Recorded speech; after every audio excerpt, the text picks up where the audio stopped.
Businessman होके वादा तोड़ता है और मैं आपको एक तरह से सबक सिखाना चाहता हूं। तो मैं कोर्ट में गया, मैंने कहा जज साहब इसको सबक सिखाओ। जज बोल रहा भाई तेरा नुकसान तो है ही नहीं।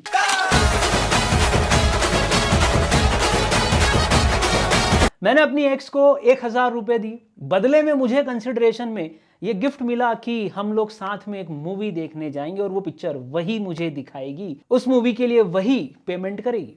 बात तय हो गई। 14 फेब का बहुत सुनहरा दिन था। शाम को 6 बजे हमारी बात हुई थी मल्टीप्लेक्स में मिलने की। मैं बिल्कुल सज धज के वहां चला गया। 6 बज गए, 6:15 बज गए, 6:30 बज गए और पीछे से एक गाना बजा, क्या हुआ तेरा वादा, वो कसम वो इरादा। दिमाग खराब हो गया। मैंने देखा वो तो किसी और के साथ है। इसका मतलब उसने अपना वादा तोड़ दिया। तो कॉन्ट्रैक्ट में हमने फॉर्मेशन के साथ आगे के यूनिट्स देखे। उसके बाद यूनिट 4 में आपने परफॉर्मेंस की बात की और यूनिट 5 में अब हम देख रहे हैं कि अगर कोई कॉन्ट्रैक्ट तोड़ता है, कोई ब्रीच करता है, ब्रेकअप करता है, कट्टी कर लेता है, तो क्या क्या इफेक्ट्स इस ब्रीच के आएंगे। तो let's start with the chapter unit 5, breach of contract and it's remedies. क्या क्या उपचार, क्या क्या ऑप्शंस आपके पास हैं अगर कोई आपके साथ कॉन्ट्रैक्ट में धोखाधड़ी करता है, कोई कॉन्ट्रैक्ट तोड़ देता है, तो हम क्या क्या एक्शन उसके अगेंस्ट ले सकते हैं। चलिए स्टार्ट करते हैं। दो तरह की ब्रीच होती है, एक होता है एक्चुअल ब्रीच और एक होता है एंटिसिपेटरी। सर ये तो समझ में नहीं आया, आप एग्जांपल से समझाइए। देखो, राज और सिमरन के बीच में हुआ है प्यार और गाना भी बज रहा है कि हो गया है तुझको ये प्यार सजना, लाख कर ले तू इनकार सजना। और सिमरन ने हाँ कर दी, ऑफर एक्सेप्टेंस में कन्वर्ट हुआ, सब कुछ बढ़िया चल रहा था, शादी की डेट फिक्स हो गई थी। पर लेकिन किंतु परंतु राज जो है भाग गया। शादी थी 14 फेब के सबसे बढ़िया दिन, शुभ दिन, शुभ मुहूर्त, और राज जो है 10 फेब को भाग गया। इसका मतलब राज ने कहीं ना कहीं इंडिकेशन दे दिया कि वो अब ये कॉन्ट्रैक्ट परफॉर्म नहीं करेगा। 10 फेब को अगर वो मना करता है तो इस ब्रीच को क्या कहा जाए, ये हमारा पहला क्वेश्चन है। और दूसरा, 14 फेब के दिन जब फेरे चल रहे थे, राज और सिमरन ने जब 3 फेरे ले लिए थे, चौथे फेरे के समय राज रुक गया कि नहीं नहीं मुझे ये शादी नहीं करने की, मैं तो ये शादी किसी और से करूंगा। 14 फेब के दिन शादी के एन मोमेंट पे, लास्ट मोमेंट पे राज आकर मना कर रहा है। तो दो अलग अलग केसेस। पहला, वो ड्यू डेट से पहले 14 फेब को ये कॉन्ट्रैक्ट परफॉर्म होने वाला था, शादी होने वाली थी, उसके पहले अगर वो मना करता है तो ये कहलाएगा एंटीसिपेटरी ब्रीच। और अगर ड्यू डेट जो कि 14 फेब थी कॉन्ट्रैक्ट को परफॉर्म करने की, उस दिन अगर राज फेरे लेते लेते रुक गया और भाग गया या मना कर दिया, वो कहलाएगा एक्चुअल ब्रीच। तो सर इसमें अंतर क्या आया, बोलो डेफिनेशन क्या लगती है। एंटीसिपेटरी ब्रीच जो ड्यू डेट थी उसके पहले, बिफोर द ड्यू डेट, अगर कोई पार्टी कॉन्ट्रैक्ट परफॉर्म करने से मना कर देती है, that is called anticipatory breach of contract. Anticipatory का मतलब सर पूर्वानुमान। एंटीसिपेशन का मतलब ही होता है कि पहले से हमने कोई चीज डिटेल्ड में बता दी या उसको एक्सप्लेन कर दी, ये एंटीसिपेशन कहलाता है, अनुमान कहलाता है, पूर्वानुमान भी इसको बोलते हैं। एक्चुअल ब्रीच क्या है, ड्यू डेट पे परफॉर्म न कर पाओ तो वो कहलाता है एक्चुअल ब्रीच। तो डेफिनेशन की दो बातें आप ध्यान रखिएगा, एग्जाम में जो काम की हमारे, वो ये दो लाइन आपको जरूर जरूर लिख के आनी है। It is a breach of contract, anticipatory के लिए बोल रहे हैं, which is before the time fixed for performance. जो before the time fix for performance has arrived, वो टाइम अभी आया नहीं है, उसके पहले ही आपने कॉन्ट्रैक्ट परफॉर्म करने से मना कर दिया। अगर प्रॉमिसर ऑल टुगेदर मना कर देता है और अपनी अनविलिंगनेस जाहिर कर देता है, जैसे कि राज ने सिमरन को फोन किया कि Simran I will not marry you, मेरे से गलती हो गई, मैंने हाँ कर दी, ऑल टुगेदर उसने अपनी अनविलिंगनेस शो कर दी, even before the time has arrived for the performance, this is called anticipatory breach. Sir anticipatory breach कैसे हो सकती है। पहला, राज ने फोन किया, hello Simran I will not marry you, this is express breach of contract. Implied क्या होता है आप जानते हैं, बाय वर्ड्स नहीं होना चाहिए, बाय एक्शन, बाय कंडक्ट होना चाहिए। राज भाग गया और घर पे लेटर छोड़ के चला गया कि मैं ये शादी नहीं करना चाहता। इंप्लाइडली उसने भागकर ये बता दिया कि वो ये कॉन्ट्रैक्ट तोड़ रहा है। तो दो तरह से आपका कॉन्ट्रैक्ट ब्रेक होगा, ब्रीच होगा, एक्सप्रेसली बाय वर्ड या इंप्लाइडली बाय कंडक्ट। तो सेक्शन 39 इस बात को डिनोट करता है कि जब भी कोई पार्टी मना कर देती है या डिसेबल कर लेती है, मना करना, साफ साफ फोन कर देना, Simran I don't want to marry you. Disable कर लेना, राज ने किसी और से शादी कर ली, मतलब अब वो सिमरन से शादी नहीं करेगा, उसने अपने आप को डिसेबल कर लिया। दोनों वर्ड्स यहां ध्यान रखना, आइदर रिफ्यूज्ड टू परफॉर्म और डिसेबल फ्रॉम परफॉर्मिंग, ये दोनों वर्ड्स आने चाहिए। द प्रोमिसी में put an end to the contract, promisee contract को एंड, प्रोमिसी कॉन्ट्रैक्ट को एंड मान सकता है खत्म हो गई बात, तू तेरे रास्ते में मेरे रास्ते, put an end to the contract unless. ध्यान से सुनना, जब कोई एंटीसिपेटरी ब्रीच होती है तो दो ऑप्शन है। राज और सिमरन के बीच में बहुत प्यार था, पर राज ने 10 तारीख को मना कर दिया कि नहीं यार, मैं तेरे से शादी नहीं करना चाहता। सिमरन के पास यहां से दो चॉइसेस हैं, सिमरन के पास दो ऑप्शन है यहां से। पहला ऑप्शन, सिमरन चाहे तो मान ले कि कॉन्ट्रैक्ट ब्रेक हो गया, यहां उसका दिल टूट गया और कॉन्ट्रैक्ट कैंसिल हो चुका है, ब्रिज हो चुका है, राज गलती कर रहा है और सिमरन को दुख दे रहा है। तो पहला ऑप्शन जो सिमरन के पास है वो मान ले कि कॉन्ट्रैक्ट पूरी तरह से कैंसिल हो गया है, रिसाइंड हो गया है और ये कॉन्ट्रैक्ट पूरी तरह से एंड पर आ चुका है। और दूसरा, सिमरन पूछ रही है राज से क्या हो गया, सिमरन पूछ रही है राज से भाई क्या हो गया, अरे भाई नहीं, अच्छा राज क्या हो गया। राज बोल रहा नहीं यार, मुझे लगता है शायद मैं तेरे लिए फिट पर्सन नहीं हूं, तू बहुत अच्छी लड़की, किसी और अच्छे लड़के से शादी कर। सिमरन ने बोला नहीं, मैं अपना दिल तुम्हें दे चुकी हूं, अब मैं तुम्हारे सिवा किसी और से शादी नहीं करूंगी। राज बोल रहा नहीं, मैं तो नहीं कर रहा, 10 तारीख को ही मैंने मना कर दिया, ये एंटीसिपेटरी ब्रीच है। सिमरन ने बोला मैं तुम्हारा इंतजार करूंगी 14 फेब के शुभ दिन तक। क्या मतलब? सेकंड ऑप्शन, अभी भी सिमरन मान के चल रही कि कॉन्ट्रैक्ट परफॉर्म हो सकता है, मतलब कॉन्ट्रैक्ट अभी एंड नहीं हुआ। ये उसका पहला ऑप्शन था कि वो कॉन्ट्रैक्ट को एंड मान ले, और दूसरा ऑप्शन कॉन्ट्रैक्ट को अभी पुट एंड एंड ना करे और कॉन्ट्रैक्ट को अभी अलाइव रखे, जिंदा रखे, कॉन्ट्रैक्ट को अभी भी वो कंटिन्यू माने। तो ध्यान रखिएगा, दो ऑप्शन है यहां सर एंटीसिपेटरी ब्रीच में, या तो प्रॉमिस ही मान ले the contract has put to an end, या फिर दूसरा ऑप्शन, देखिए दूसरा ऑप्शन ये रहा आपके सामने, he has signified by words or conduct his acquiescence in its continuance, acquiescence in its continuance। चालू आहे, कॉन्ट्रैक्ट चालू आहे, ये ध्यान रखना कि कॉन्ट्रैक्ट चालू रखा है अभी भी सिमरन ने। सिमरन बोल रही है मैं इंतजार करूंगी 14 फरवरी को शादी के जोड़े में, मैं इंतजार करूंगी मंडप पे, मुझे पूरा भरोसा है कि मेरा प्यार सच्चा है और तुम जरूर आओगे। मतलब सिमरन मानने को तैयार नहीं है कि कॉन्ट्रैक्ट ब्रीच हुआ है। तो दो तरह के ब्रीच हुए, anticipatory before the due date of performance has arrived, actual breach on the due date जो हो जाए वो एक्चुअल होगा। एंटीसिपेटरी के दो इफेक्ट हैं, पहला put an end to the contract और दूसरा treat the contract as a life, give your acquiescence to its continuance. ये अगर आपने वर्ड लिख लिया तो आईसीआई आपको गले लगा लेगा, ये वर्ड्स बहुत कम स्टूडेंट्स लिख के आते हैं।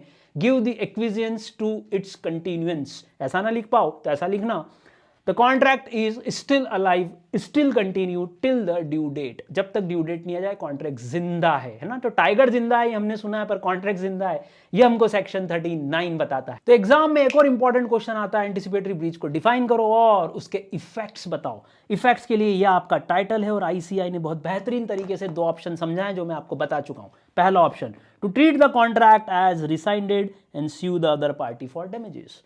सिमरन को गुस्सा आ गया कि मेरा दिल तोड़ा, कॉन्ट्रैक्ट एंड। सिमरन ने भी बोल दिया कि जा बेवफा जा, मुझे प्यार नहीं करना, मुझे भी तेरे जैसे बहुत राज मिलेंगे। तो treat the contract as rescinded और गुस्से में she can sue for the damages from breach of contract immediately, तुरंत वो केस फाइल कर सकती है without waiting till the due date of performance. और दूसरा प्यार भरा ऑप्शन, बिजनेस में कोई भी व्यक्ति नहीं चाहता कि वो दूसरे बिजनेसमैन को कोर्ट में घसीट के ले जाए और किसी के पास टाइम नहीं है कोर्ट में केस लगाने का।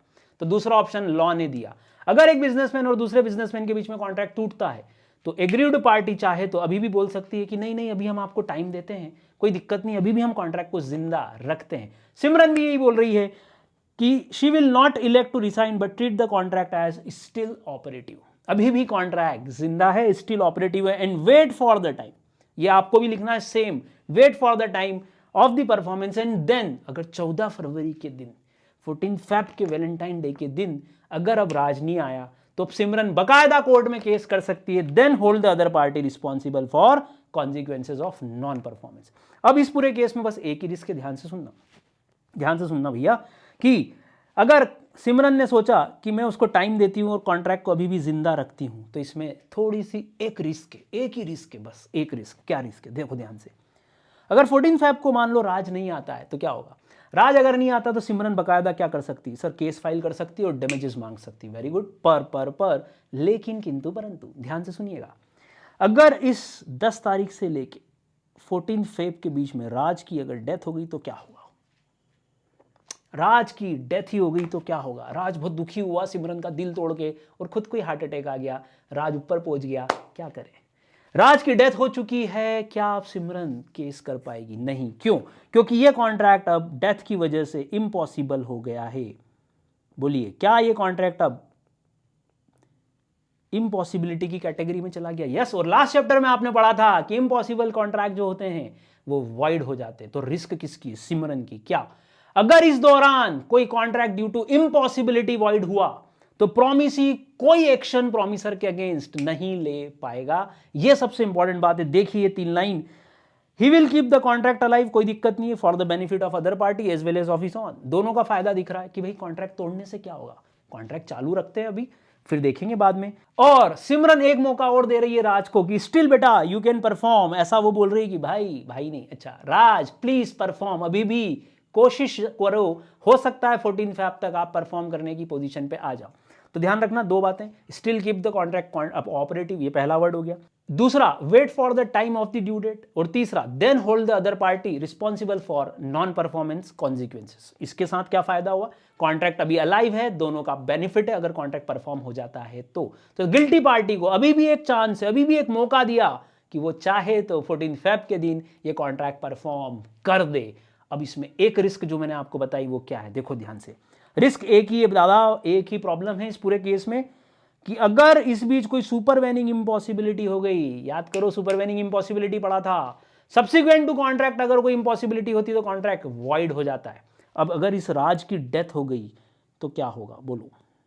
इस राज की डेथ हो गई तो ये कॉन्ट्रैक्ट सुपरवेनिंग इंपॉसिबिलिटी में जाएगा, और सुपरवेनिंग इंपॉसिबिलिटी में अगर चला गया तो 14 फेब को राज अब परफॉर्म नहीं करेगा तो क्या सिमरन केस कर पाएगी? नहीं सर। क्यों? क्योंकि अब ये कॉन्ट्रैक्ट इम्पॉसिबल होने की वजह से क्या हो चुका है? वॉइड। तो बस एक ही रिस्क है कि इस दौरान ये सुपरवेनिंग इंपॉसिबिलिटी का बेनिफिट वो दूसरी पार्टी ले सकती है, जिससे आज अगर कॉन्ट्रैक्ट 10 तारीख को उसने कैंसिल कर दिया होता, आज अगर सिमरन ने कॉन्ट्रैक्ट को रिसाइन मान लिया होता तो बोलो क्या होता? सर वो राज पे तुरंत केस कर सकती थी, पर 11 तारीख के दिन राज की डेथ हो गई, कॉन्ट्रैक्ट अलाइव था, कॉन्ट्रैक्ट ऑपरेटिव था, कंटिन्यू था, और 11 तारीख को राज की डेथ हो गई। अब सिमरन कोई एक्शन सुपरवेनिंग इंपॉसिबिलिटी के तहत नहीं ले पाएगी। तो ध्यान रखना, अगर सुपरवेनिंग इंपॉसिबिलिटी हुई तो जो डिफॉल्टिंग पार्टी है वो डिस्चार्ज हो जाएगी अपने कॉन्ट्रैक्ट को परफॉर्म करने से। बस यही एक रिस्क है, यही एक थोड़ा सा यहां पर खतरा है, बाकी सब कुछ बढ़िया है। तो 2 ऑप्शन दिए कोर्ट ने, पहला to end the contract, to resign the contract and treat the contract and sue the party for the damages, और दूसरा option to treat the contract as still operative, still try to perform on the due date and then hold the party responsible for non performance। Anticipatory के बाद आता है actual breach की definition, जो कि हम बोल चुके हैं। वो ब्रीच, जो रिफ्यूजल जो कब होता है? Refusal to perform on the scheduled date. 14 Feb के दिन अगर राज मंडप से गायब है, इसका मतलब ऑन द शेड्यूल्ड डेट उसने ये एक्चुअल ब्रीच किया है। This is the definition of actual breach of contract. और इसमें और एक लाइन जोड़ना चाहो तो ऐड कर सकते हैं, one of the parties breaks the contract by refusing to perform his promise. अगर एक पार्टी मना कर रही है और दूसरी ने मना नहीं किया तो क्या माना जाए? तो सर हम मानेंगे कि उस पार्टी ने अकेले ने ब्रीच किया, दोनों पार्टीज पीछे हो जाती, सिमरन भी भाग गई, राज भी भाग गया, तो ये अपने आप ही कॉन्ट्रैक्ट एंड की तरफ हो जाता, डिस्चार्ज हो जाता। बट अगर एक पार्टी रिफ्यूज कर रही है तो इंग्लिश में लिख के आना, when one of the parties refuses to perform his promise, it is called breach of contract on due date, on actual date, and it is actual breach of contract। तो ये 2 लाइन डेफिनेशन की जरूर लिख के आना। और अब सिमरन क्या करेगी? सिमरन के पास राइट है कि वो क्या कर सकती है? एक्शन ले सकती है। किसके खिलाफ? राज के खिलाफ। तो इंग्लिश में एक लाइन और ऐड करो, क्या बोलोगे? Party who has refused to perform the contract. ये 3 लाइन आपका आंसर सफिशिएंटली बनाएगी, इससे ज्यादा की आपको जरूरत नहीं है। अब एक्चुअल ब्रीच कितने तरह से हो सकता है? पहला, सोनू निगम को अगर आपने अपने यहां शो के लिए बुलाया और उसने 10 लाख रुपए लिए आपके लिए, वो 3 घंटे का एक शो करेगा। सोनू निगम शो करने आपकी सिटी में आ चुका है और शो स्टार्ट हो गया है। 2 गलतियां। पहली, शो स्टार्ट करने के बिल्कुल लास्ट मोमेंट पे सोनू निगम ने बोला मैं ये कॉन्ट्रैक्ट परफॉर्म नहीं कर रहा, तो एक्चुअल ब्रीच होता है पहला, eight the time when the performance is due. सिर्फ उस लास्ट मोमेंट पे राज फेरे के लिए खड़ा भी हो गया, पंडित ने बोला दूल्हा दुल्हन खड़े हो जाएं, वो है वहां पर, और लास्ट मोमेंट पे वो बोल रहा है कि नहीं मैं ये कॉन्ट्रैक्ट परफॉर्म नहीं कर सकता। ध्यान रखना, पहला word at the time when the performance is due. और दूसरा, 3 फेरे लेने के बाद राज बोल रहा है ना ना ना ना ना ना अब मैं ये कॉन्ट्रैक्ट परफॉर्म नहीं करना चाहता, तो फिर ये during the performance Sonu Nigam ने गाना शुरू किया। सोनू निगम ने भी अपना शो शुरू किया और गाना गाया पहला, अभी मुझ में कहीं बाकी थोड़ी सी है जिंदगी। और आपके शहर के किसी महानुभाव ने उठा के एक बॉटल फेंक दी, सोनू का आ गया गुस्सा और वो बीच में शो छोड़ के चला गया। अब बताओ ये एक्चुअल ब्रीच हुआ तो कब हुआ? ये हुआ during the performance of the contract. तो दो तरह से ब्रीच ऑकर होगा, पहला eight the time when the performance is due, बोलो मेरे साथ, eight the time when the performance is due, और दूसरा during the performance of the contract भी एक्चुअल ब्रीच हो सकता है। तो एंटिसिपेटरी ब्रीच के दो इफेक्ट देखे, एग्जाम में आते हैं।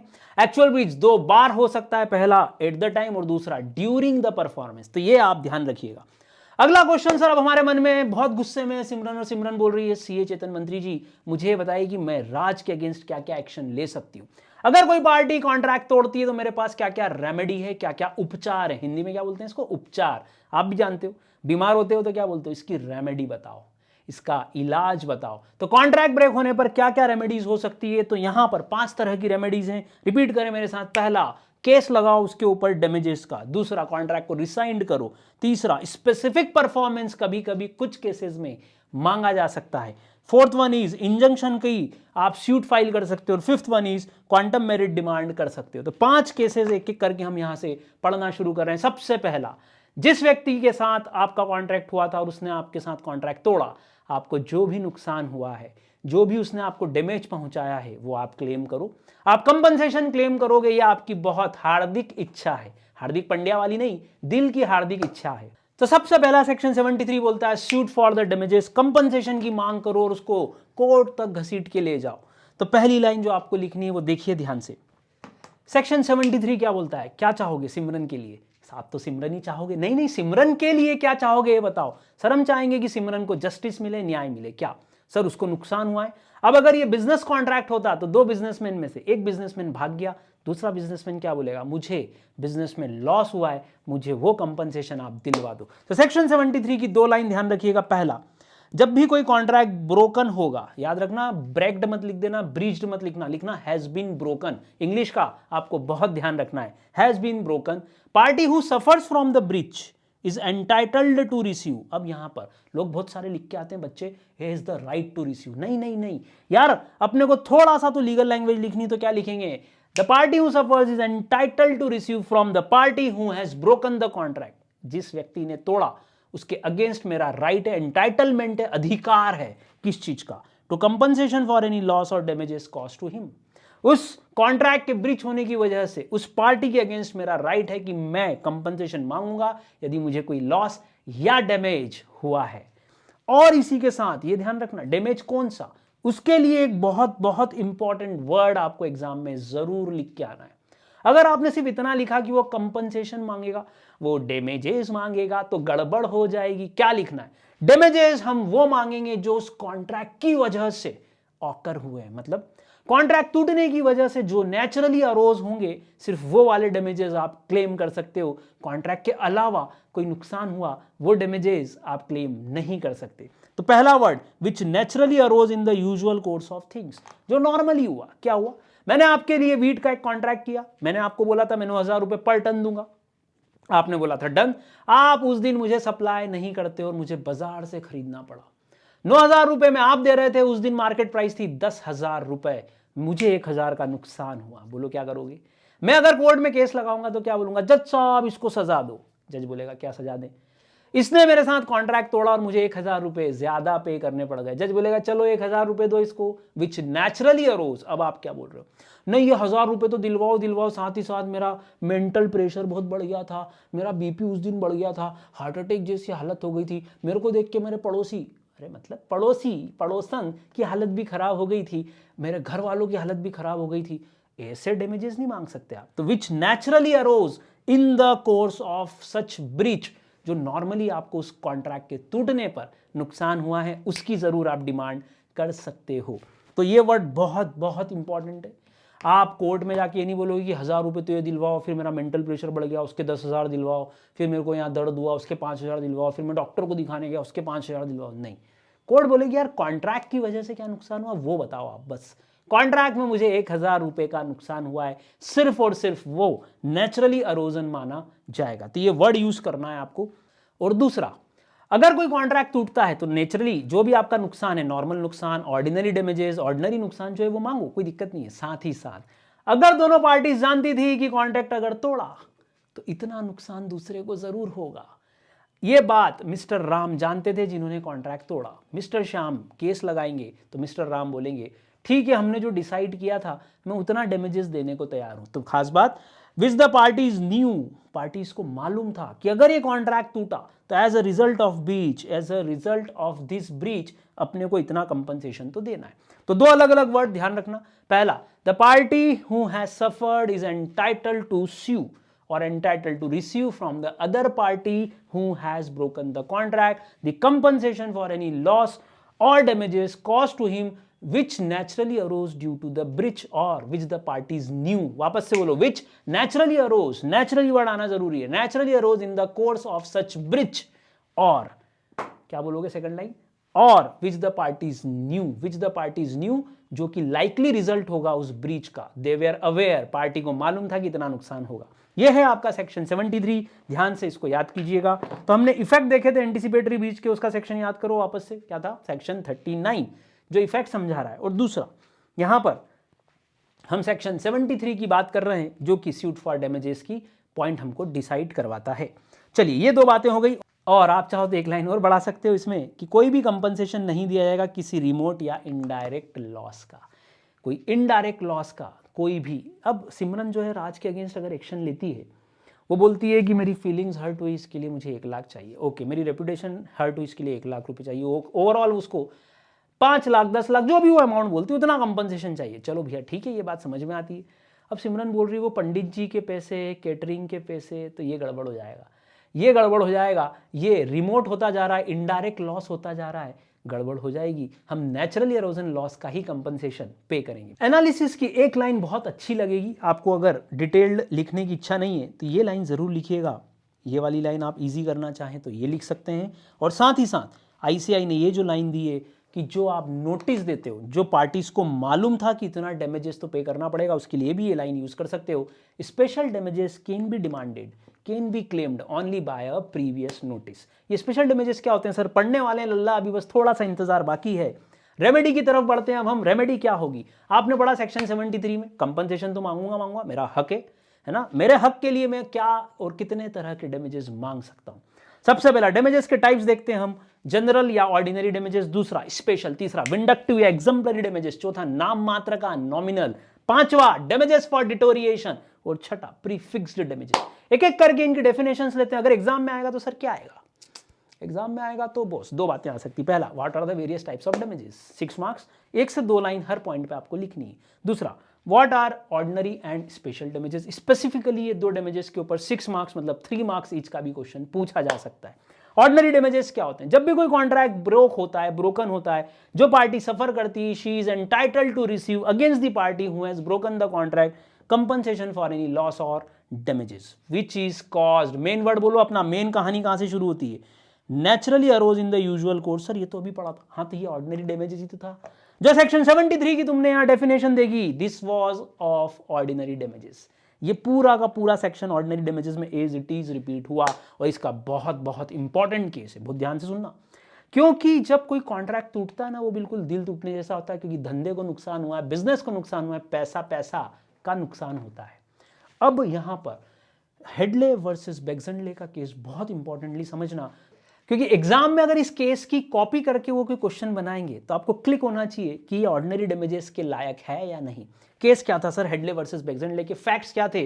फैक्ट्स बहुत सिंपल से थे, मेरी एक फैक्ट्री है, मेरे लिए मान लो कि मेरी एक फैक्ट्री है और मेरी मशीन एक टूट गई है, उसका शाफ्ट टूट गया है, मैं हूं गांव में और शहर में, उस मशीन को सुधरवाना है। मैंने एक ट्रांसपोर्टर को बुलाया कि ये भैया ट्रक वाले इधर आओ, ये मशीन उठाओ, ट्रक में रखो, इसको शहर ले जाओ, ठीक करा के वापस ला के दो।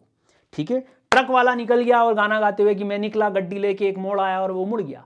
वो मुड़ तो गया पर गलत रास्ते पे चला गया, इस वजह से वो शहर 2 दिन लेट पहुंचा, और मेरी मशीन फाइनली जो 5 दिन में आने वाली थी, मान लो 8 दिन में वापस आई। इस बीच मुझे 3 दिन तक और फैक्ट्री बंद करनी पड़ी। क्यों, अरे वो मेरी मेन मशीन थी। 5 दिन तो मैंने भी सोच रखे थे, 3 दिन एक्स्ट्रा भी हो गए।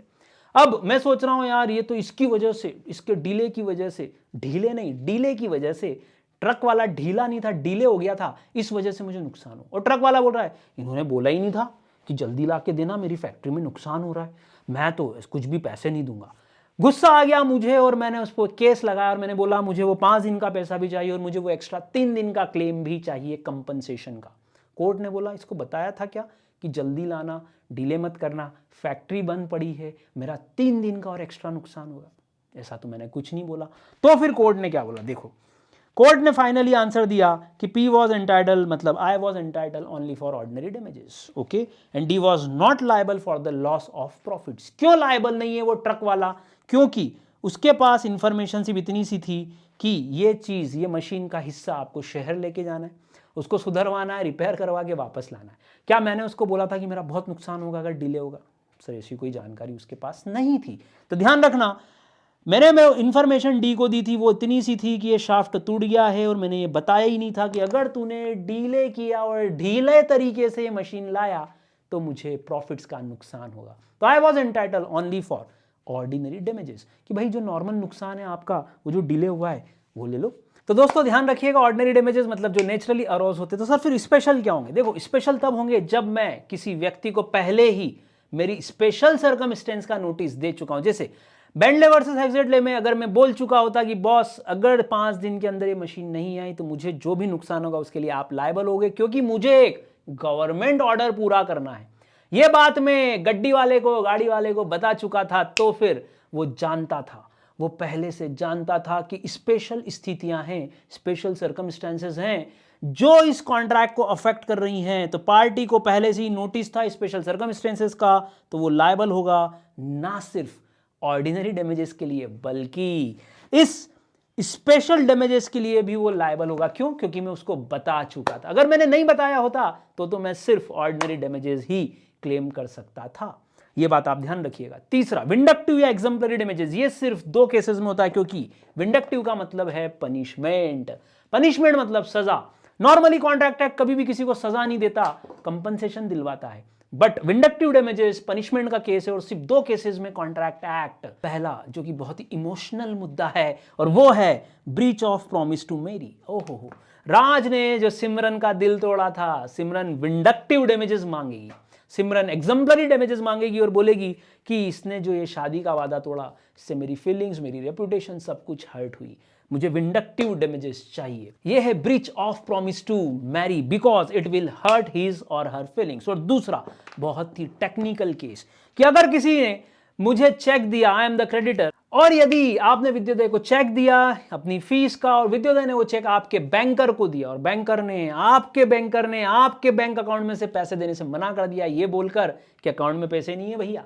विद्योदय ने आपको फोन किया कि बॉस क्या यार तुम्हारे अकाउंट में तो पैसे ही नहीं है, तुम्हारी रेपुटेशन हर्ट हो रही है, क्या करोगे? तो बैंकर ने रॉन्गफुल डिसऑनर किया, मतलब आपके अकाउंट में पैसा था, इसके बावजूद उसने रॉन्गफुल डिसऑनर कर दिया, तो ये उसकी गलती है, उसकी रेपुटेशन, उसकी क्रेडिट को नुकसान पहुंचाता है। तो ये 2 केसेस बहुत इंपॉर्टेंट है फॉर विंडक्टिव और एग्जाम्पलरी। पहला breach of promise to marry और दूसरा wrongful dishonour by a banker of his customer's cheque, because in this case injury जो होगी वो कैसी होगी?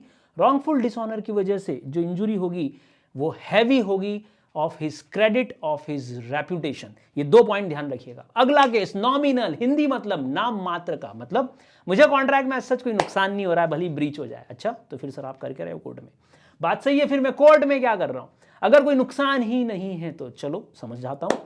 मान लो आपने मेरे साथ कॉन्ट्रैक्ट किया और फिर ब्रीच कर दिया, हालांकि मुझे कोई नुकसान, कोई लॉस कुछ भी नहीं हुआ और एज सच मुझे कंपनसेशन मांगना भी नहीं चाहिए, पर मैं बोल रहा हूं अच्छा बिजनेसमैन होके वादा तोड़ता है, बिजनेसमैन होके वादा तोड़ता है और मैं आपको एक तरह से सबक सिखाना चाहता हूं। तो मैं कोर्ट में गया, मैंने कहा जज साहब इसको सबक सिखाओ। जज बोल रहा भाई तेरा नुकसान तो है ही नहीं, पर मैं क्या बोल रहा हूं? मैं बोल रहा हूं कि 4th one is nominal damages, जो कि है नाम मात्र का। मतलब सर, मतलब मुझे कोई नुकसान नहीं हुआ। इनफैक्ट प्लेंटिफ को, अगर प्लेंटिफ ये प्रूव कर देता है कि there has been breach but there has no loss, there is no loss to the plaintiff, to the aggrieved party, मतलब जिसको कॉन्ट्रैक्ट टूटने पे दुख होना चाहिए, वो बोल रहा है मुझे नुकसान नहीं हुआ। एज सच मुझे कोई लॉस नहीं है। तो कोर्ट बोल रही फिर आए क्यों? सामने वाली पार्टी को सबक सिखाना जरूरी है, अगली बार वो ऐसी गलती ना करे। मतलब आप कोर्ट गए हो for the sake of equity, equity बोलते हैं समता को, इक्वालिटी को, कि मेरा नुकसान भले ही नहीं हुआ पर ये कॉन्ट्रैक्ट तोड़ना गलत बात है बॉस, ये बहुत गलत बात है। तो this is only a right to decree for the breach of the contract, और इसमें कंपनसेशन बहुत छोटा, 10 पैसे, 1 रुपया, 100 रुपया, कुछ भी हो सकता है। तो बेसिकली आप जानते हो nominal damages, there is no as such loss, but for the sake of equality, for the sake of right to decree आप कोर्ट जा रहे हो। और फिफ्थ है damages for deterioration due to delay. Deterioration का मतलब होता है किसी चीज का खराब हो जाना, सड़ जाना, और ये मोस्टली तभी होता है जब गुड्स सड़ने, डिटोरिएशन के लायक हो, जैसे कि टमाटर। अब मैंने ट्रक में टमाटर भेजे मुंबई, तो क्या ट्रक वाले को बताऊंगा कि इसको टाइम से पहुंचाना? नहीं। विदाउट नोटिस आप ये लॉस रिकवर करवा सकते हो। ट्रक वाले को 5 दिन में पहुंच जाना चाहिए था, वो 15 दिन लगा दिए, तो मैं इसके लिए कोई अलग से नोटिस नहीं दूंगा, क्योंकि वो जानता था कि गुड्स अगर डिले हुए तो वो डिटोरिएट होंगे तो मैं फिर डैमेजेस क्लेम कर सकता हूं इवन विदाउट नोटिस। ट्रक वाले को यहां समझाने की कोई जरूरत नहीं है। टमाटर का केस ले लो, मिल्क का केस ले लो, फिश का केस ले लो, इस तरह के केसेस जिसमें गुड्स डिटोरिएट होते हैं। Last one is prefixed damages. Prefix मतलब पहले से ही दोनों पार्टीज ने फॉर्मेशन के समय, eight the time of the formation, contract में डिसाइड कर लिया था कि हम में से अगर कोई भी पीछे हटा, हम में से अगर किसी ने भी ब्रिच किया, तो दूसरी पार्टी उसको इतना compensation. And the last one is prefixed damages. क्या होते हैं सर? ये नाम ही प्रीफिक्स्ड है, मतलब सर पहले से ही फिक्स है। मतलब सर फॉर्मेशन के समय दोनों पार्टीज ने स्टिपुलेट कर लिया था कि जो भी पार्टी ब्रीच करेगी वो दूसरे को इतने रुपए जरूर देगी। मतलब दोनों पार्टीज ने eight the time of contract तय कर लिया था कि जो भी उन दोनों में से ब्रीच करेगा कॉन्ट्रैक्ट को, बाय एनी ऑफ देम, कोई भी ब्रीच करे, a certain amount will be payable as damages। मतलब कोर्ट जाने की जरूरत नहीं है। अब हम पहले डिसाइड कर चुके थे कि जो भी तोड़ेगा वो दूसरे को इतना पैसा जरूर देगा। These are the 6 type of damages ordinary, जो ऑर्डिनरी कोर्स में अराइज होते हैं। स्पेशल, जो स्पेशल सर्कमस्टेंसेस आप बता चुके हो। थर्ड वन इज विंडेक्टिव और एग्जाम्पलरी, सिर्फ 2 केसेस, प्रॉमिस टू मेरी का ब्रीच होना और wrongful dishonour by a banker. Fourth one is nominal, नाम मात्र का। Fifth one is damages for deterioration, जिसका कोई नोटिस आपको देने की जरूरत करियर को नहीं है। और आखिरी प्रीफिक्स, पहले से पार्टीज ने डिसाइड कर लिया था। प्रीफिक्स 2 तरह से हो सकता है, या तो लिक्विडेटेड डैमेजेस या पेनल्टी। सर कुछ समझ में नहीं आया, रुको मैं समझाता हूं। मान लो 2 लोगों ने 1 लाख रुपए का कॉन्ट्रैक्ट किया, मैं आपको गुड्स दूंगा, आप मुझे 1 लाख रुपया देंगे, ठीक है साहब। अब हमने दोनों ने तय किया कि आप पीछे हटे या मैं पीछे हटा, हम प्रीफिक्स कर लेते हैं डैमेजेस को। करो साहब, कितना? 1 लाख के कॉन्ट्रैक्ट पे कितना नुकसान हो सकता है? हम दोनों ने सोचा और बोला 20,000 रुपए बनता है। ओके, तो हमने कॉन्ट्रैक्ट में ही लिख दिया कि जो भी कॉन्ट्रैक्ट तोड़ेगा वो दूसरे को 20,000 रुपए एक्स्ट्रा पे करेगा। ठीक है साहब, डैमेजेस पे होंगे। This is called liquidated damages. क्यों? क्योंकि ये एक genuine pre estimate of the amount of the loss है। मतलब सर 1 लाख के कॉन्ट्रैक्ट में जितना नुकसान हो सकता था हमने पहले ही लिख लिया कि 10,000, 15,000, 20,000 हम पे करेंगे। ओके सर, अब अगर पर हम दोनों ही खतरनाक लोग हैं और हमने लिखा इस 1 लाख रुपए के कॉन्ट्रैक्ट को जो भी तोड़ेगा वो 5 लाख रुपए दूसरी पार्टी को देगा। क्या चक्कर है? 1 लाख के कॉन्ट्रैक्ट पे 5 लाख की सर कोई पेमेंट होती है क्या? ये कोई लॉस हुआ क्या? Yes, this is called penalty, जो कि बहुत ही जेन्युइन अमाउंट नहीं, बहुत ही ज्यादा हार्डशिप की तरह, फाइन की तरह, डराने के लिए, धमकाने के लिए कि अब कॉन्ट्रैक्ट मत तोड़ना, 1 की जगह कितने देने पड़ेंगे? 5। तो प्रीफिक्स के 2 पार्ट हुए। पहला, ध्यान से देखिएगा एग्जाम में आपको क्या लिखना है। If the sum fixed in the contract is genuine pre-estimate by the parties, genuine लग रहा है, कितना लॉस हो सकता है in case of future breach of contract, it is called liquidated damages। तो 1 लाख के कॉन्ट्रैक्ट पे 10, 15,000, 20,000 चलता है, बिल्कुल सही बात है। ये एक असेसमेंट ऑफ द अमाउंट है जो पार्टी को लगता है कि अगर ब्रीच हुआ तो 20,000, 10,000 का नुकसान होगा, उतना अपन कॉन्ट्रैक्ट में लिख देते हैं। ओके, बट ध्यान से सुनना, जब ये अमाउंट अनरीजनेबल हो जाए और एक फोर्स की तरह आपके प्रेशर बढ़ाने के लिए यूज किया जाए, इसका मतलब ये एक पेनल्टी है, ये एक तरह की धमकी है, ये एक तरह की सजा है, मजा नहीं है। तो ध्यान रखिएगा, ये 2 अलग अलग बातें हैं। पहला, एक लिक्विडेटेड डैमेजेस था तो आप उसको रिगार्ड कर सकते हो, सोच सकते हो, दे सकते हो। पेनल्टी डिसरिगार्ड कर देना, इंजर्ड पार्टी को एक्चुअल लॉस से बहुत ज्यादा आप पेमेंट करवाने की कोशिश कर रहे हो। इसका बस एक ही एक्सेप्शन है, मतलब सर पेनल्टी पे करनी पड़ सकती है, हाँ, सिर्फ एक केस में। मैं गवर्नमेंट कॉन्ट्रैक्टर हूं और मैंने इंदौर म्युनिसिपल कॉर्पोरेशन का रोड बनाने का कॉन्ट्रैक्ट लिया। गवर्नमेंट कॉन्ट्रैक्ट्स में गवर्नमेंट एक बॉन्ड फाइल करवाती है। बॉन्ड मतलब एक तरह का अमाउंट, एक तरह का एग्रीमेंट, जिसमें ये लिखवाते हैं कि अगर ये रोड 3 महीने के अंदर नहीं बनी तो आपको 10 लाख रुपए देने पड़ेंगे। ओके, ये मेरे लिए एक सजा की तरह है कि अगर मैंने कॉन्ट्रैक्ट तोड़ा, बीच में अधूरा छोड़ा या टाइम पीरियड के अंदर कंप्लीट नहीं किया तो गवर्नमेंट मुझसे बॉन्ड भरवा सकती है, भले ही वो पेनल्टी के रूप में ही क्यों ना हो। तो एक्सेप्शन ध्यान रखिएगा, एग्जाम में जरूर लिखिएगा कि जब भी कोई सेंट्रल या स्टेट गवर्नमेंट को बॉन्ड फाइल करता है, क्यों? क्योंकि मैं कोई पब्लिक ड्यूटी कर रहा हूं। रोड बनाना पब्लिक ड्यूटी बिल्कुल है। मैं कोई पब्लिक एक्ट कर रहा हूं जिसमें पब्लिक इंटरेस्टेड है, रोड बनाना, ब्रिज बनाना, डैम बनाना, कोई भी गवर्नमेंट कॉन्ट्रैक्ट, उस केस में जब भी मैं इस कंडीशन तोड़ दूंगा उस कॉन्ट्रैक्ट की, तो मुझे पूरा का पूरा सम, पूरा का पूरा अमाउंट जो उसमें लिखा है देना पड़ेगा। एग्रीमेंट में लिखा था 3 महीने के अंदर ये रोड बन जानी चाहिए, वरना 10 लाख रुपए आपको एक्स्ट्रा देने पड़ेंगे। और साला कॉन्ट्रैक्टर में हूं, गवर्नमेंट को मुझे पैसा देना चाहिए, अब मैं गवर्नमेंट को पैसा दूंगा क्योंकि मैंने 3 महीने के अंदर वो रोड कंप्लीट नहीं की, ये मेरी पब्लिक ड्यूटी का कॉन्ट्रैक्ट था। यही एक एक्सेप्शन है जिसमें आप किसी से जबरदस्ती उसका गला पकड़ के पेनल्टी रिकवर कर सकते हो। तो यहां पे आप ध्यान रखिएगा, जो जेन्युइन एस्टिमेट है दैट इज लिक्विडेटेड डैमेजेस, और जो अनरीजनेबल है, जो एज अ पनिशमेंट है, एज अ टेरर है, वो है पेनल्टी। डिफरेंस वैसे तो बहुत सारे डिफरेंस बना सकते हैं, पर आईसीआई ने बोला थोड़ा सा पार्टीज के कॉन्ट्रैक्ट को देखकर तय करना पड़ेगा कि क्या डिफरेंस हम लिखेंगे। पहला, अगर सम पेएबल पूरी तरह से एक्सिस है उस डैमेज से जो होने वाला है, मतलब इंग्लिश में बोलो, sum payable is very large, किससे? In excess of the probable damages, जो हो सकता है उससे बहुत बड़ा अमाउंट है, then definitely it is a penalty. दूसरा, अगर ये सम लिखा है कि आपको एक पर्टिकुलर अमाउंट तो देना ही है, साथ ही साथ एक फर्दर अमाउंट, एक एक्स्ट्रा अमाउंट और देना है, then it will again be a case of penalty. भाई 1 लाख रुपए तो मुझे देने ही थे, आप बोल रहे हो इसके अलावा और 2 लाख रुपए देना पड़ेंगे, कॉन्ट्रैक्ट ब्रीच होता है तो डेफिनेटली ये पेनल्टी का केस है। थर्ड वन, एक्सप्रेशन जो पार्टीज लिखती है कॉन्ट्रैक्ट में, कई बार वो फाइनल नहीं होते, ये हमको कोर्ट में जाकर डिसाइड करना पड़ेगा कि एक जो एग्रीमेंट बना, एक जो कॉन्ट्रैक्ट बना, वो लिक्विडेटेड डैमेजेस को शो करता है या वो पेनल्टी को शो करता है। फोर्थ वन, इसेंस है पेनल्टी का कि बहुत टेररम मतलब धमकाना, टेरर आप जानते हो, टेररिज्म आप जानते हो, तो पेनल्टी जो होती है वो मनी लेने की बात है, as a terrorem of the offending party. Offending मतलब जो गिल्टी पार्टी होगी उसको धमकाने के लिए आप बोल रहे हो कॉन्ट्रैक्ट मत तोड़ना दादा, 1 लाख की जगह 5 लाख रुपए देने पड़ेंगे, ये है टेररम। तो डिफरेंस आप ध्यान रखिएगा, इंग्लैंड की कोर्ट इन दोनों में कोई डिफरेंस नहीं करती, हमारे यहां करती है, एग्जाम में मत लिखिएगा। डिफरेंस के लिए आप सबसे पहले तो इस पॉइंट को आप कवर करेंगे एग्जाम में, जो कि डेफिनेशन का पार्ट है। चलिए नेक्स्ट पार्ट है हमारे पास की डैमेजेस के अलावा सर अगर कोई कॉन्ट्रैक्ट ब्रीच होता है तो हम कौन कौन से और रेमेडीज मांग सकते हैं। पहला, रिसाइंड करो कॉन्ट्रैक्ट को। अरे भाई सामने वाली पार्टी ने मना कर दिया, एक्चुअली एंटिसिपेटरी ब्रीच कर दिया, तो आपके पास क्या राइट है, आप भी कॉन्ट्रैक्ट को रिसाइन करो। तो whenever a contract is broken by one party, the other party may treat the contract as rescinded. Rescind का मतलब कैंसिलेशन होता है। उससे क्या होगा सर, मुझे भी अपने कोई ऑब्लिगेशन को परफॉर्म करने की जरूरत नहीं है, मतलब I am also absolve from all my obligations under the contract. तो 3 word, broken by one party, rescind treat कर लो, absolve from all the obligations under the contract, और डैमेजेस भी क्लेम कर सकता हूं। नेक्स्ट, क्वांटम मेरिट, एक और रेमेडी क्या होती है सर। क्वांटम मेरिट का मतलब होता है as much as is earned या as much as the party doing the service has deserved. As much as is earned भी लिख सकते हो एग्जाम में, कोई दिक्कत नहीं। सर ये होता क्या है, कई बार कॉन्ट्रैक्ट में क्या होता है, 2 लोगों के बीच में कॉन्ट्रैक्ट हुआ, मैं एक पेंटर हूं, आप एक व्यक्ति हो, आपने बोला घर पेंट करना है, मैंने कहा बिल्कुल साहब। आपने मुझे पर रूम 5 रूम थे, पर रूम 5,000 रुपए थे, आपने कॉन्ट्रैक्ट करा। मैंने जब 3 रूम आपके पेंट कर दिए, आपने बोला बस अब आगे की नहीं करवाना, आपने कॉन्ट्रैक्ट बीच में ब्रेक कर दिया। अब मैं क्या बोलूंगा, मैं बोलूंगा यार वो 3 रूम का पैसा तो दे दो। तो क्वांटम मेरिट में क्या हो रहा है, जब कोई व्यक्ति आपको सर्विस देता है और वो सर्विस दे चुका है, आपको बेनिफिट मिल चुका है, तो ये वो केस है जिसमें एक पार्टी परफॉर्म कर चुकी है, दूसरी पार्टी को बेनिफिट मिल चुका है और कॉन्ट्रैक्ट अभी अधूरा परफॉर्म हुआ है। तो ध्यान रखिएगा, where the party injured by the breach, जिसको नुकसान हो रहा है, at the time has done a part but not the whole.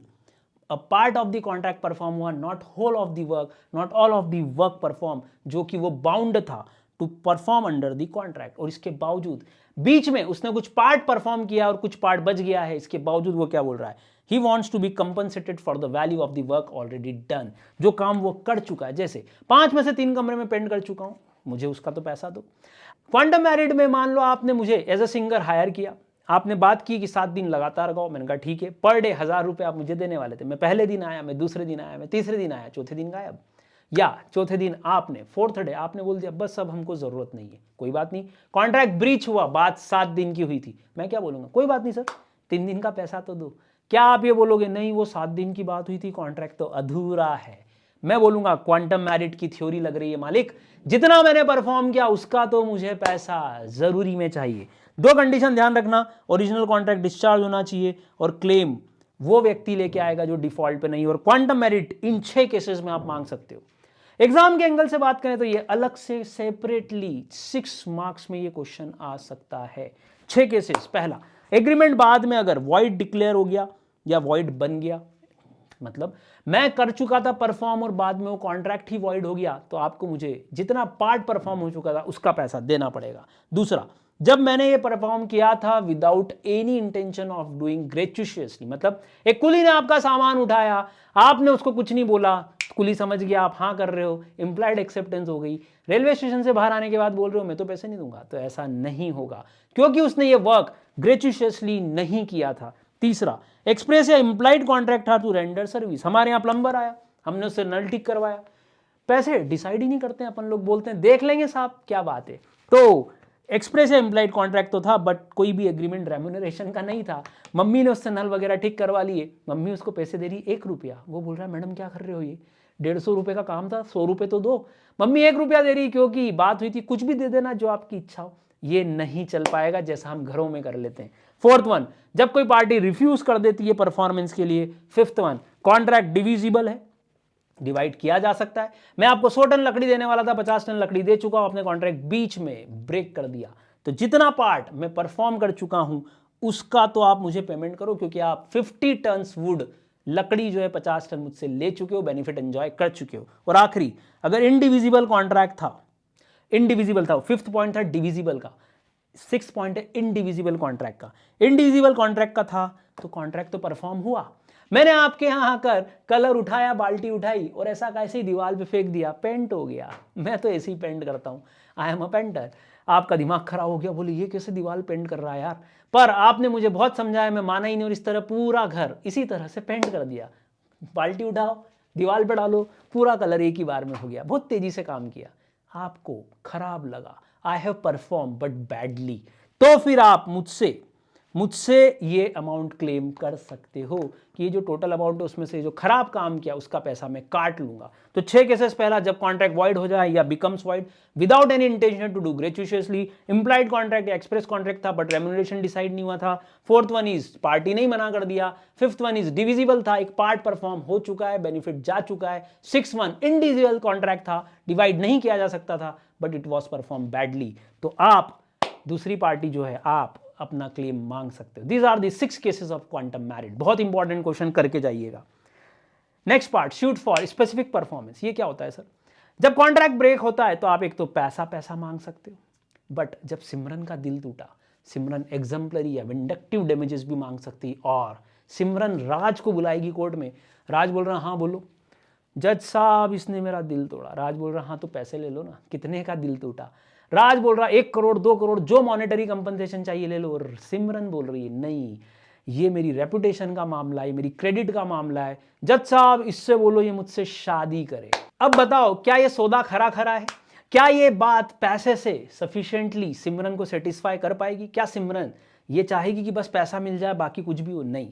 कई बार पार्टीज क्या चाहती हैं, पैसा नहीं चाहिए साहब, परफॉर्मेंस चाहिए। मतलब जुबान की बात है, जो तय हुआ था, जो डिसाइड हुआ था वही चाहिए। तो कोर्ट कुछ केसेस में ऐसा डिसाइड कर सकती है, हर केस में ऐसा डिसाइड पॉसिबल ही नहीं है।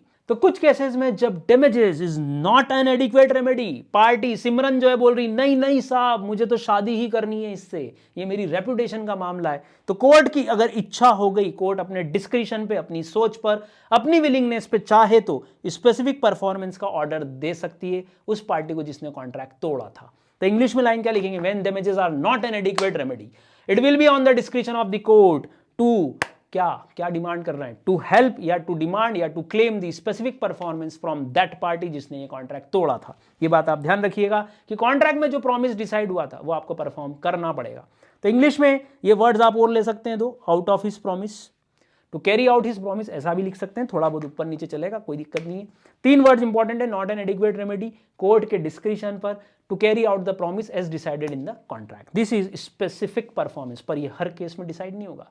कोर्ट डिसाइड करेगी कि स्पेसिफिक परफॉर्मेंस देना है या स्पेसिफिक परफॉर्मेंस नहीं देना। आखिरी रेमेडी जो है वो है सूट फॉर इंजंक्शन। इंजेक्शन नहीं, इंजंक्शन क्या होता है सर? ये अनुष्का शर्मा की शुरू की 3 फिल्मों के नाम बताओ। सर बैंड बाजा बारात, वेरी गुड। और सर लेडीज वर्सेस विक्की बहल, ओके सर। और बोलो रब ने बना दी जोड़ी। ये 3 फिल्में आपको अगर ध्यान हो तो ये तीनों फिल्में उसने यश राज प्रोडक्शन के साथ की थी। सर कहना क्या चाहते हैं? यशराज और अनुष्का के बीच में एग्रीमेंट हुआ था कि अनुष्का 3 फिल्में, शुरू की 3 फिल्में किसी और प्रोडक्शन हाउस के साथ नहीं करेगी। अनुष्का ने मान लो पहली फिल्म की, दूसरी फिल्म करने वो बालाजी वाले के पास जाना चाहती है। क्या ऐसा हो पाएगा? हो तो सकता है, वो जा रही है, क्या करोगे? यशराज जाएगा भागा भागा कोर्ट, और कोर्ट से बोलेगा जज साहब अनुष्का को रोको, अनुष्का के लिए एक इंजंक्शन ऑर्डर लेके आओ जिसमें यह बोला जाए कि अनुष्का इस कॉन्ट्रैक्ट के अगेंस्ट जाके कुछ नहीं करेगी। नहीं करना, पार्टीज को रोकना, नेगेटिंग द टर्म्स करना, यह वर्ड ध्यान रखिएगा। Where a party to a contract is negating the terms, Anushka contract की टर्म्स तोड़ रही है। तो यशराज हाउस कोर्ट में जाकर क्या बोलेगा? कोर्ट से बोलेगा जज साहब उसको रेस्ट्रेन करो, उसको रोको, उसने 3 फिल्मों का कॉन्ट्रैक्ट हमसे किया है। द कोर्ट मेड्स डिस्क्रिशन क्या इशू कर सकती है? Injunction order. उसमें क्या लिखा होगा? कोर्ट बोलेगी अनुष्का ना ना ना, गलत बात, चलो वापस आ जाओ। Restraining him from doing what he promise not to do, Anushka ने माना किया था मैं शुरू की 3 फिल्में किसी और के साथ नहीं करूंगी। यही ऑर्डर कोर्ट बोलेगी, restraining him from doing what he promises not to do, this is called suit for injunction. तो दोस्तों ये थी आपकी 6 अलग अलग रेमेडीज। उसमें आपने डैमेजेस भी देखे, डैमेजेस के टाइप्स भी देखे, क्वांटम मैरिड भी देखा, रेसेशन भी देखा, स्पेसिफिक परफॉर्मेंस कुछ केसेस में होगा, और आखिरी था सूट फॉर इंजंक्शन। ये 6 अलग अलग केसेस हैं, बहुत इंपॉर्टेंट है। एक साथ आ जाए तो हर एक पे 2 लाइन से ज़्यादा लिखने की ज़रूरत नहीं है। तो बहुत ईजी यूनिट, और आई होप कि आपने मेरे साथ इंग्लिश के सारे वर्ड्स अपने पकड़ लिए होंगे। You have all the important words to form और frame an answer. I hope it will be helpful to you. Next video में हम फिर मिलेंगे, तब तक के लिए राधे राधे।